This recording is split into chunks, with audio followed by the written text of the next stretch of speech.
with coverage you can count on. This is WNAM TV5 News at 6. Across the country, protests continue, demanding an end to police brutality and justice for the death of George Floyd. Here in mid-Michigan, demonstrators gathered for the second day at the Friendship Shell for a protest organized by a Bay City chapter of Black Lives Matter. In Detroit, a preliminary report said a 19-year-old man was killed during last night's protest. After further investigation, it was determined the victim was a 21-year-old man. Police say the shooting happened after 11:30 when an unknown suspect opened fire into a car with 3 men inside. The 3 in the car fled on foot. The victim, an unidentified East Point man, was later pronounced dead at a local hospital. No suspect is in custody. In Oakland, California, a security guard was killed and another injured in a shooting at a federal building. The FBI says a suspect in a vehicle began firing at the guards at the building near the area of nationwide protests. The Oakland Police Department believes the shooting is unrelated to the demonstration. Thanks for joining us tonight. I'm Jamie Sherrod. Minnesota's governor said today the protests have lost their focus and are no longer about Floyd's death. Daryl Forges reports from Minneapolis. Minnesota's governor says most of the violent protesters arrested Friday in Minneapolis and St. Paul were outside agitators, not even from the region, saying the violence is no longer related to George Floyd's death. What started out as a community and a state trying to make ourselves better and understand where we failed, to demand justice and express righteous anger, has morphed into something very, very different. Protesters remained in the streets of Minneapolis and St. Paul despite Friday night curfews. President Trump offering the U.S. military's help. Look, they've got to be tough. They've got to be smart. We have our military ready, willing, and able. The Twin Cities, the epicenter, but the outrage now nationwide. Protests took place Friday night from Atlanta to Dallas to Los Angeles. At the core, the death of 46-year-old George Floyd, an unarmed black man who died in the custody of Minneapolis police Monday. One officer has been arrested and charged. Charges against the other 3 officers involved are likely to come. The wheels of justice are moving, and now they're moving swiftly. But we need you to help us make sure that justice is done. In Minneapolis, I'm George Forges. Newly released video from Louisville, Kentucky last night shows alleged police abuse towards a news reporter. The video appears to show a police officer aiming, then shooting the news crew with non-lethal projectiles. Rubber bullets, it's okay. It's those pepper bullets. They just shot me in the shin. Well, a spokesperson... At us, like directly at us. What? A spokesperson for the Louisville Metro Police Department says the incident is under investigation.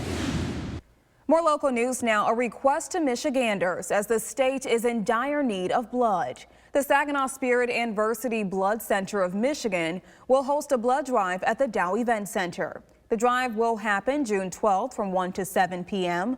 Social distancing will be practiced and temperatures will be taken. Donors are asked to wear face coverings during the process and to bring photo ID. Appointments are encouraged, but walk-ins are welcomed. You can schedule your appointment by calling 1-866-642-5663. Well, COVID-19 testing will continue in Midland.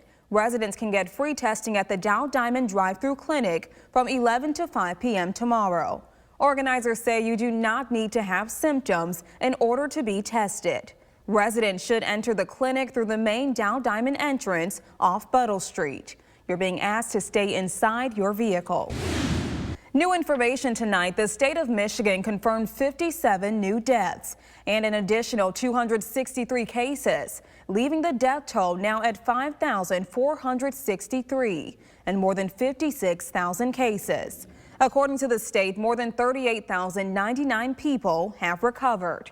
Nationally, the death toll stands at 105,126 deaths, with more than 1.8 million people infected with COVID-19. More than 500,000 have recovered. Popular tourist destinations like Florida's Universal Orlando plan to reopen its hotels as soon as Tuesday. In New York, offices and hair salons can reopen in select upstate regions with 50% occupancy. Governor Andrew Cuomo says businesses can deny entry to anyone not wearing a mask. New York City is expected to start the first phase of reopening next week, but all restaurants will remain closed. We're going to be providing face coverings for free for all businesses that need them. In Iowa, a Tyson pork plant halted operations after more than 500 workers tested positive. 24 states saw increases in new COVID-19 cases compared to 2 weeks ago. Well, developing tonight, a local barber who defied the governor's orders and reopened his shop held a press conference today. Carl Mankey of Owasso was ordered to close his shop after a split decision from the Court of Appeals. On TV5 News at 11, Mankey will explain his next steps and how he intends to continue his fight. The cleanup continues in mid-Michigan after heavy rainfall led to dam failures, causing major flooding throughout the area. TV5's Ashlyn Hill reports on how one community is banding together to rebuild. It's another day of cleanup and restoration after all of the flooding devastation. This time we're in Billings Township, where businesses and families have come together to help out neighbors. It absolutely became so real to us compared to what we had seen on TV. You know, to actually sit here and stand here and look at it, it was like, whoa. Madeline Deshawn lives in southern Michigan. She tells me to witness the damage in person is heartbreaking. Wixom Lake is empty and homes are ruined. She says that's why she and her friend Jay McMakin organized Operation Redemption for Wixom Lake residents. We've got a GoFundMe page. So we have that. So we have some money that we're going to be able to contribute. And we also have people that have donated fans, food. So residents who have been impacted are invited to the tent set up next to the Hook Party Store. You can grab a meal or any items you may need, and they have a whole dumpster available. It's really a mess. It's really, you go anywhere and there's just, looks like a tornado set down. But no lives were taken, so we got lucky that way. David Kreiderman is the owner of the Hook Party Store and says watching everyone come together has been wonderful. It's all coming together thanks to everybody. It's pretty devastating. It's been a great, heartwarming experience. I know things are really tough for a lot of people, but it has been awesome to be a part of this. I thank Jay because he's changed my life and opened my eyes to what it is to be a servant. And it's an awesome thing. In Billings Township, Ashlyn Hill, WNEM TV5. Well, cloudy skies but calm conditions continuing tonight as we take a live look over mid-Michigan.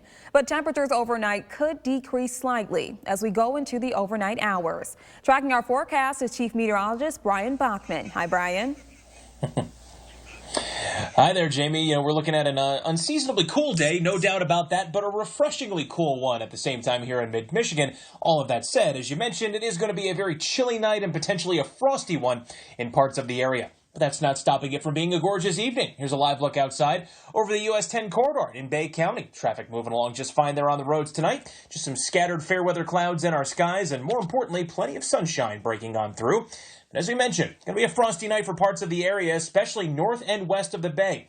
Clare County, Isabella County, as well as Roscommon, Ogemaw, Iosco, and Alcona counties under a frost advisory until 8 o'clock tomorrow morning. If you live in those areas especially and you have any sensitive plants outside, maybe you started your garden up in the last weekend or so, just make sure you get those plants covered and protected from tonight's chilly temps.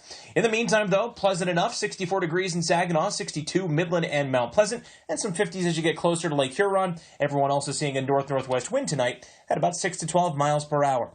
Largely quiet on the First Warn 5 Sky Tracker, mostly just a mix of clouds and sunshine, but we have seen a few of those spotty showers mainly north of the bay. Those will fizzle out quickly, making the way for clear skies tonight. What's ahead for the rest of the weekend coming up? Thank you, Brian. Well, a new suspect in the search for the origin of the coronavirus. Why scientists believe it could have started with another mammal besides a bat. Next. Plus, the world-famous Louvre Museum will soon accept visitors. Its grand reopening coming up.